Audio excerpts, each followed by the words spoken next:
Today on Brilliance Business TV, we have Lidia Kuleshnyk. As a Renaissance woman and founder of AponaHealing.com, aka Lady Apona, brings together 30 years of passion, expertise, and wisdom in 4 pathways for every stage of personal development to help you live a centered, connected, and conscious life. Stay tuned.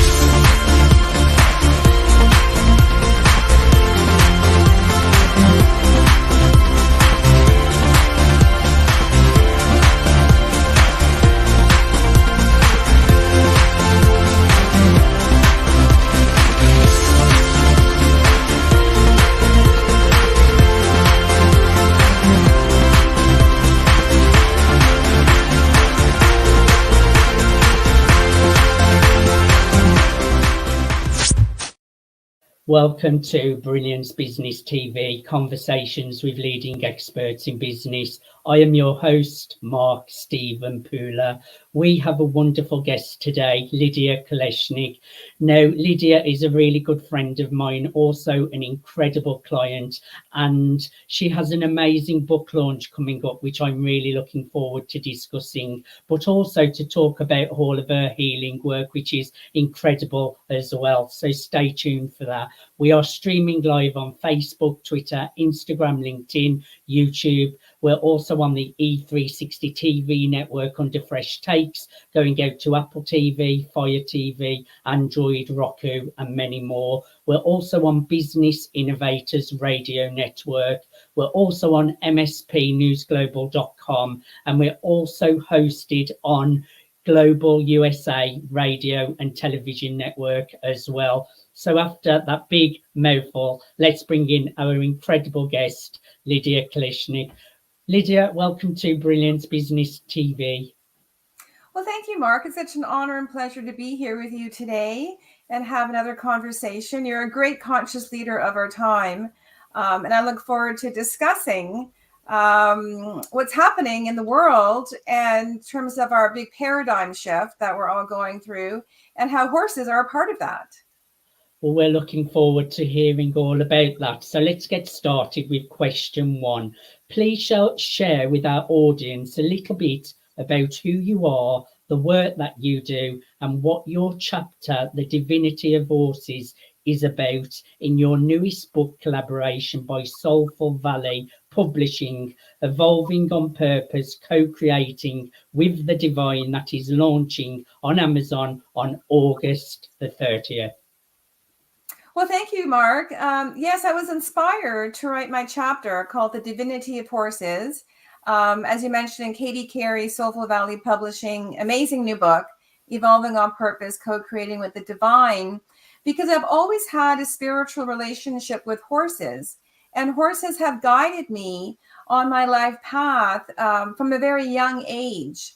I was actually born with deformed internal organs and was chronically ill as a child. And when all hope was lost and doctors had no more resources to help me, I received messages in dreams from spiritual beings I started at the age of 10. And I was also very connected with nature and would spend time in nature and with animals and with horses. And then as I progressed through life and was healing my chronic health conditions, and then in my late 20s, I went into a deep cocoon of healing. And that was when the horses came to me very clearly and started giving me messages about how to heal myself and which modalities to use and how to direct my life forward. So I do have a background in international environmental policy. I was a climate change specialist over 30 years ago when no one knew what climate change was, and also a mental health therapist. And I loved everything that I did. So creating a change in life to lead something that you loved and stepping into the unknown, even though it feels right, does take a bit of courage. But I had the support of the horses on the spiritual realm, and the horse that that really got me involved in all of this, I write about in my chapter. His name is Trigger. and he came to me in dreams, and he is now my logo for AponaHealing.com. And so he's radiating out his light to everybody through the logo. And so the horses guided me into my holistic health work with clients. So I have a 25-year background of helping clients resolve their chronic health conditions. And then that's evolved into high performance wellness coaching. And then we also offer equine healing retreats at my ranch in beautiful Rideau Lakes in Eastern Ontario, Canada. And then we also offer retreats for personal development and self-discovery with my signature program, Hidden Buddha, The Journey of Self-Discovery. Well, what you touched on there is so true, that it does take courage to step out into the unknown, Lydia, because it's really scary when you're going into uncertainty, but you have to become comfortable and trust and have faith, don't you? Well, Embrace uncertainty and really follow your heart.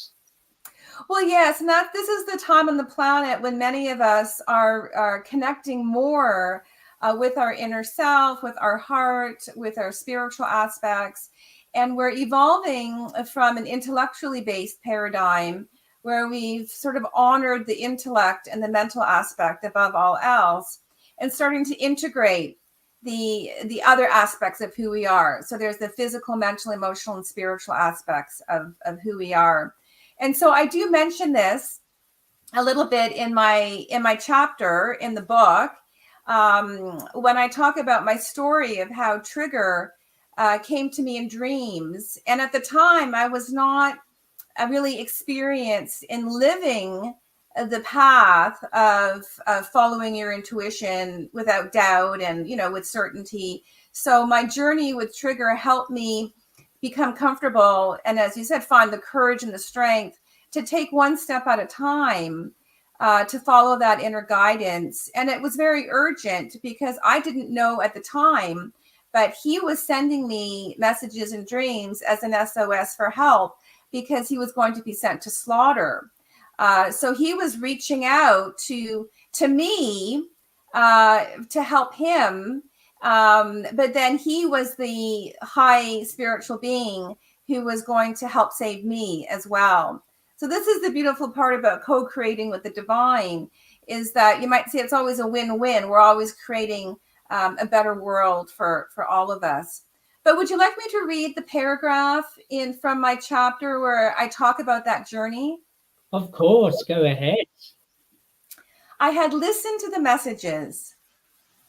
I honored the urgency of my spirit and took aligned actions. I felt the fullness of my emotions.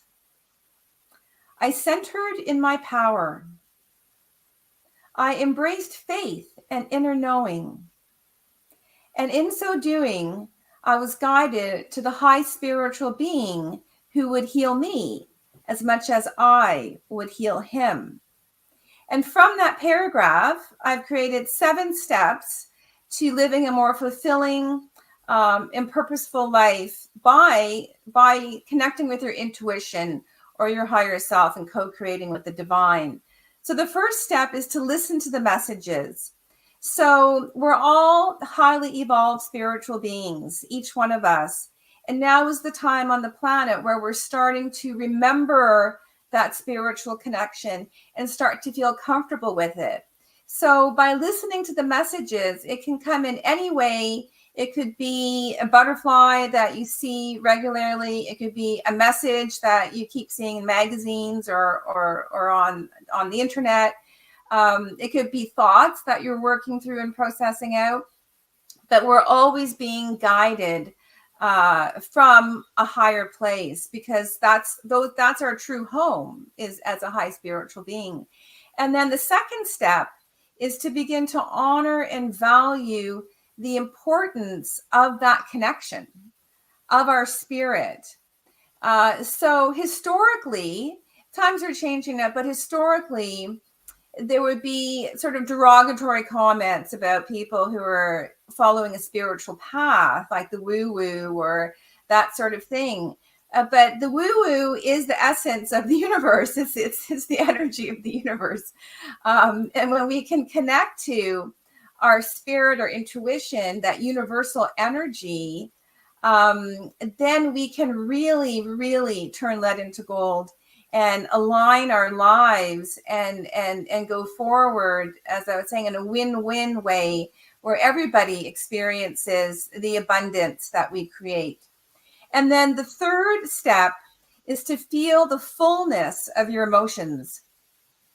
So when we start to listen and honor and value the spiritual messages and connection, and we make it a priority to pay attention.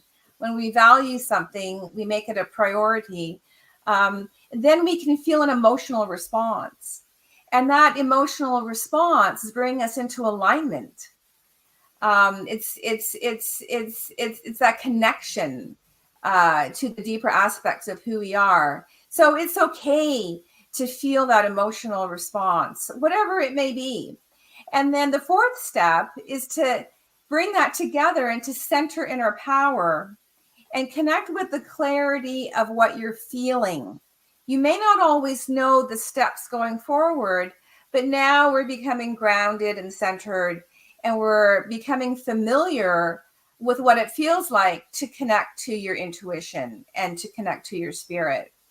And then the fifth step is to embrace that, is to embrace your faith and your inner knowing in a supportive way, and to know that all of this experience of listening and honoring and valuing and centering is to help you, that we're never alone, and that we always have support from the universe. So as I was saying, when I was young, and even though doctors tried to help me and they weren't able to, I had support from the spiritual world to guide me. And then the sixth step is to take aligned actions. So they may be small actions. In my case, with helping to rescue Trigger, I had to get out to the ranch to see him, and I didn't have a car, and I didn't really know what I was doing, but I kept taking small steps.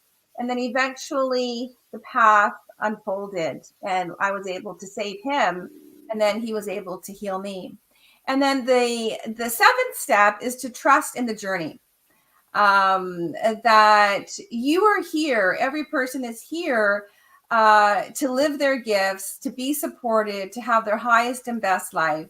And that as we work towards cultivating that, then we will create miracles unbeknownst to us. So in me helping Trigger, then that created like an energetic frequency or template that others will step into who don't know that exists. And I'm stepping into others' frequency or template of help as well. So those are 7 simple steps to co-create with the divine that we can practice anytime and anywhere. I think they're great steps, and I just love what you're about. I love your energy. I love what you're doing for the world and really supporting people. And you're so conscious yourself. You called me a conscious leader, Lydia, but you are too.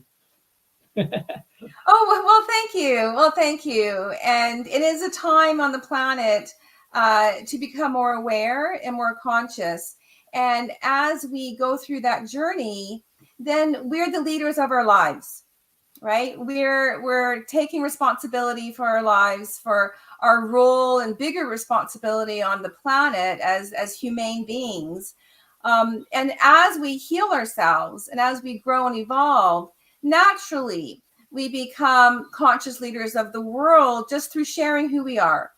It doesn't mean you have to be a political leader or an economic leader, but we're each powerful spiritual beings meant to be here and to share and support others. Just tell us a little bit about the work you do with your clients, Lydia, so people get a feel for how you can support them as well. Well, sure. There are those 4 pathways that bring together my 30 years of experience in supporting clients. And so the one pathway are the equine healing retreats and equine-assisted therapy.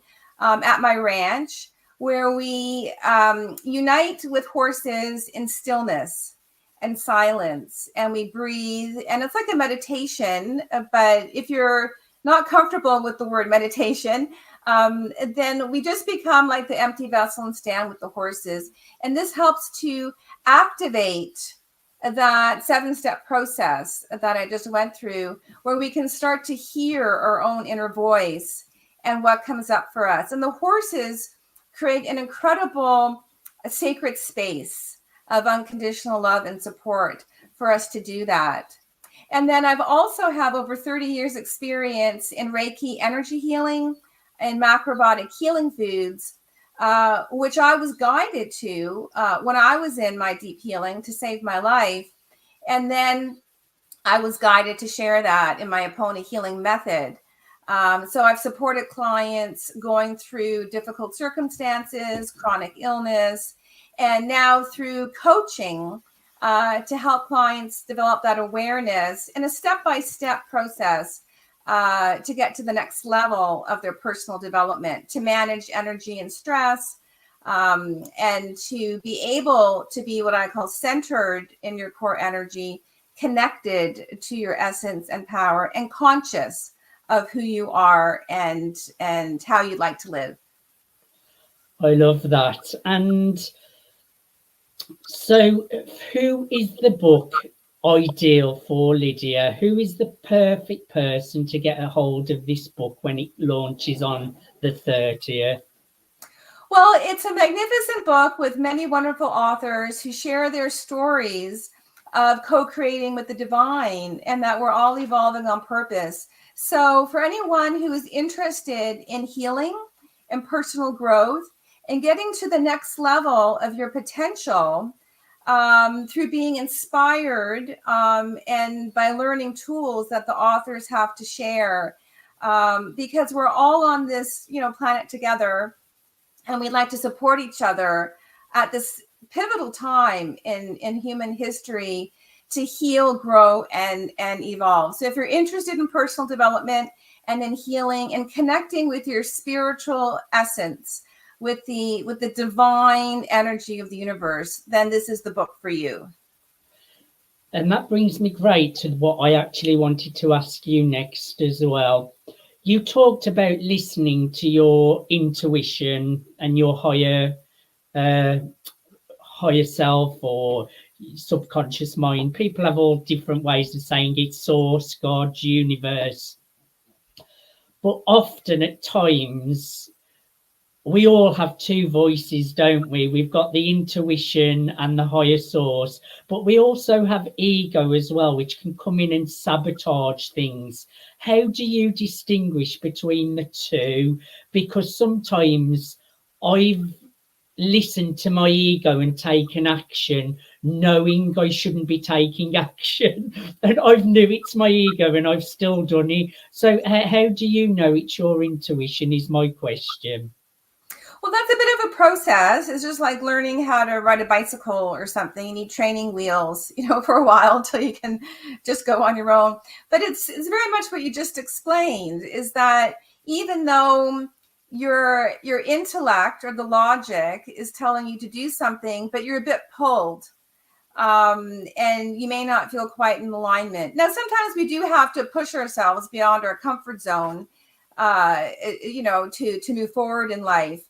But it's a very internal, subtle energy feeling that you refine over time through your experience. So exactly as you're saying, as you experience things, then you can see the correlations between, was it my mind? And there are healthy aspects to ego as well. Or is it my mind and just pure logic that is not really the best path for me? Or is it the combination of the two? Because we want to use both. We want to use reason and intuition as well. And then we can look back on our lives. I give a very brief example often when I was in university, and all my friends told me to take a certain course because it would be easy and it's an easy credit and it'll raise your grade point average. And I really wanted to take a difficult course. And they said, no, don't do that. And I went against the feeling within me and followed the logic. And it was just an awful experience. I almost failed. I almost failed the course. And everybody else was like, well, why would you do that? Because we think it's easy. But for me, it was the wrong path. So then I learned from that. And I thought, okay, I am not going to do that again, because it's not helping me and it's not helping anyone else.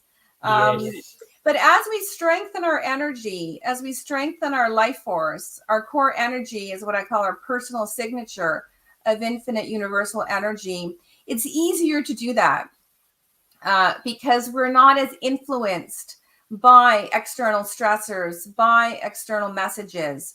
So our aura is the radiating energy that comes from our core energy. So the stronger our core energy is, or our life force is on the inside, then it's easier to naturally discern and deflect anything that is not in alignment with us. I have to agree. I've taken action before knowing it's ego, and when it doesn't feel good, but you do it anyway, and it doesn't end good when you do that. You sabotage things, because when you're in the flow, taking from alignment and listening to intuition, things flow and it feels good. So I think if you're questioning something, should I do this or shouldn't I do this? Don't do it, because I think it's when intuition, you just have a sense and an inner knowing that it's the thing to do. Whereas if you're questioning it, or if you're getting a no, you should never take action. Or if it doesn't feel good as well, don't take action when things don't feel good. I normally get a horrible feeling in my stomach, but I've still taken action anyway and not got the results I wanted. So I think when it's intuition. I feel you do sense that it's the right thing to do. Well, you just described it beautifully. That's part of the process, and then we learn from that. And it's what I call our flashing red light indicators. So you feel a sensation in your stomach, or it might be an expression that we start saying to ourselves when things are out of alignment. Or as you said, a physical sensation in your body. And so we'll feel it, and then it's part of our self-mastery to refine that in our own inner knowing as to how to navigate ourselves through these uncertain times. And I actually have a free ebook on my website called 10 Tools to Survive and Thrive in Uncertain Times. And there are some worksheets. And it's a wonderful ebook to help us navigate, to help us get centered, connected, and conscious for everybody to utilize. I would encourage everyone, go to aponohealing.com. My last question for you, Lydia, why do you think now is the time to honour the divinity of horses? Well, as I was saying, we're going through this tremendous paradigm shift in consciousness on the planet. And we're awakening to our own spiritual connection and the spiritual connection of all of life, of honoring life and of the animals. And horses have always been humanity's greatest friend, guide, ally. They have fought through wars. They have created agriculture and transportation for us. And now they have a pivotal role to play in helping us heal and evolve as higher spiritual beings. So as we see horses as divine spiritual beings, we can recognize that within ourselves as well. I love it. Lydia, people can connect with you at aponahealing.com. That's aponahealing.com. Who should reach out to you? Who would you like to get in touch with you? Well, anybody who's on a path of personal development. So as I said, we have 4 pathways for different needs and interests. And I have signature coaching programs for each one. High performance wellness coaching is working with mindset. and the concept of consciousness through my 12 ancient universal principles. And then my chronic health breakthrough program to help you resolve chronic illnesses. And that can also include managing anxiety and stress. And so I do specialize in working with high-performing clients who want to manage their energy and stress and live more in a flow state that you were talking about with less resistance in our life. And then also horse lovers or people who want the experience of connecting with the hearts and souls of horses. And we have retreats for self-discovery. So we have a broad range of pathways, but there's something specific just for you.